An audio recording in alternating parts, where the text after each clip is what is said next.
Hi, my name's David. I grew up in church.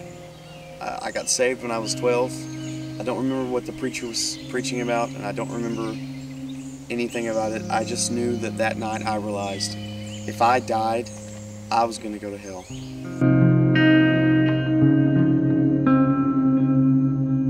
Hey guys, my name's Eric. I've been saved since I was 8.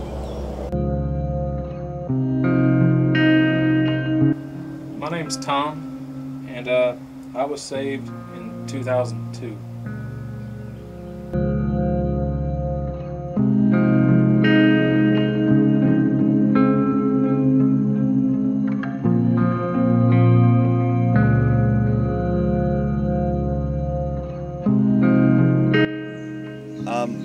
My whole family's been involved in church. I have lots of preachers in my family.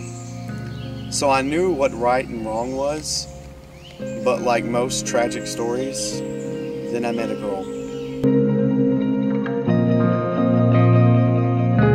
When I met this girl, I knew that she had a reputation, but I told myself, she's not going to change me. If anything, I'm going to change her. I just want to see where it goes.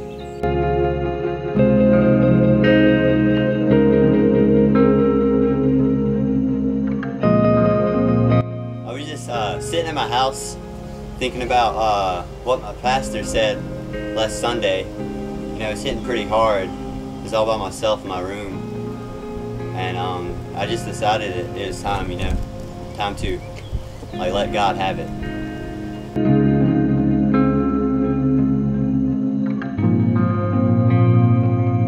When I got into about the 4th grade, you know, I had longer hair, and kids started picking on me, you know, sort of messed with me a lot. That continued till like middle school, I guess you could say, around 8th grade. And since then, I've been pretty much hiding from other people.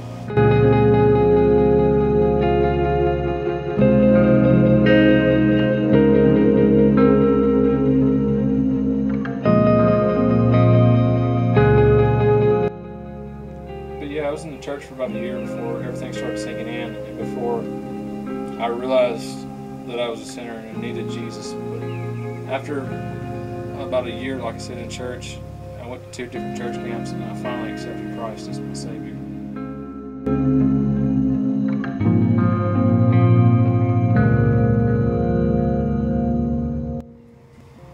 Right before I got saved, I started watching pornography, and it wasn't just the occasional pornography, it was day in and day out. And I never did stop, and it continued on even into my marriage. Me and my wife were married just a little over a year before she left me because I wouldn't give up the pornography for her. And what's worse is, as a saved child of God, God and me, I forced him to watch all those hours of pornography with me. I made God watch all those lustful, sinful acts time and time and time again.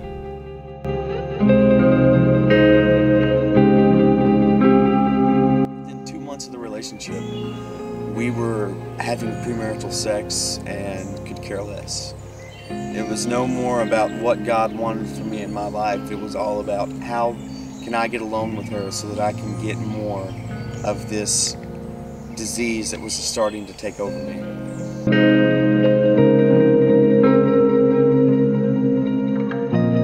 I made God watch me defile his daughter. I made God watch me turn my back on everybody that loved me and cared about me, including my parents, my friends, and I remember one day looking up and saying, God, I don't care. I'm going to do what makes me happy.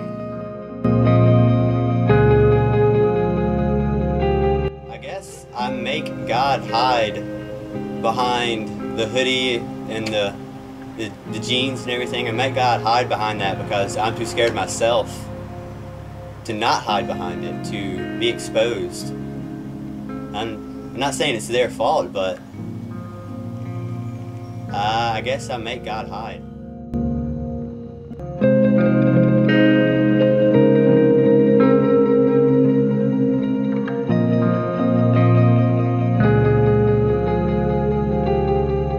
After my wife left took still about another 10 months, and I hit rock bottom. I finally realized that I'd lost all form of love and intimacy with everybody.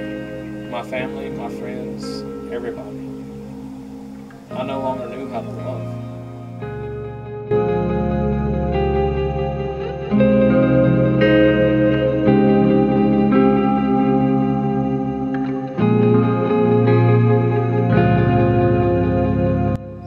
My life had become just void and empty of all emotion and feeling.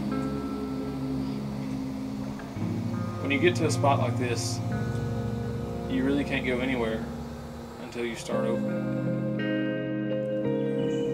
And now it's been a couple of years later, and I have a son that I still don't know what I'm doing. And I have a woman who is no longer around.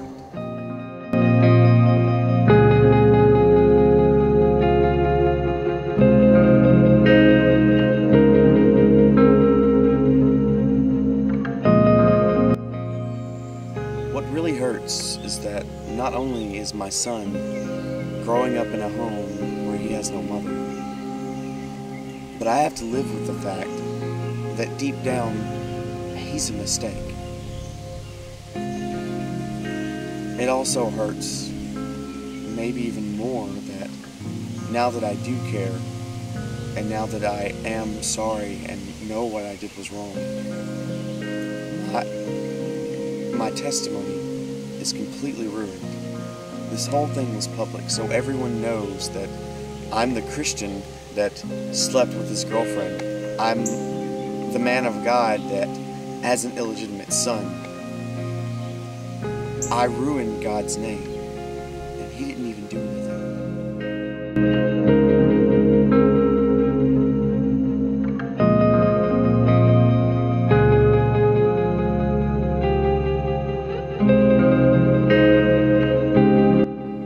Picking on me and stuff is like let up since I'm in high school, about to graduate. And I talk to a lot more people now, a lot diverse, you know. Some people hunt, fish, or whatever, you know. And but I still think I'm afraid to talk to them about what really matters, because I hide behind everything I do. And like I don't even know if they're saved, if they go to church, if they even believe or anything. And since I don't share, they might not never know, and you know, die, and it's too late.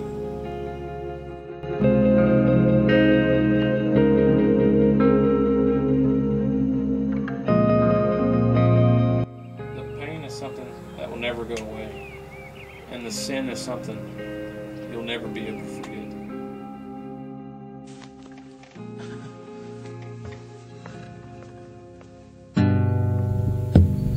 For ye are bought with a price. Therefore glorify God in your body. And in your spirit, which are God's. It's not your name, it's His. Live like it.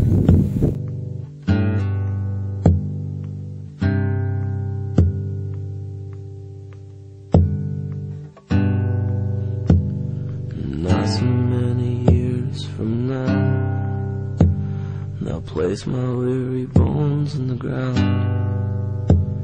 But at least there won't be a blank page in the chapters that precede my fate.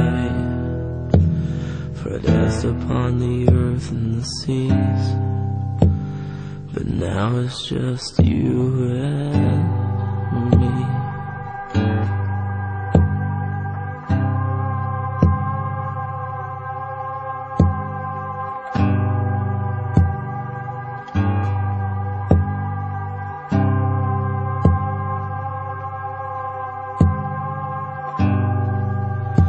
As we laugh about the birds and the bees,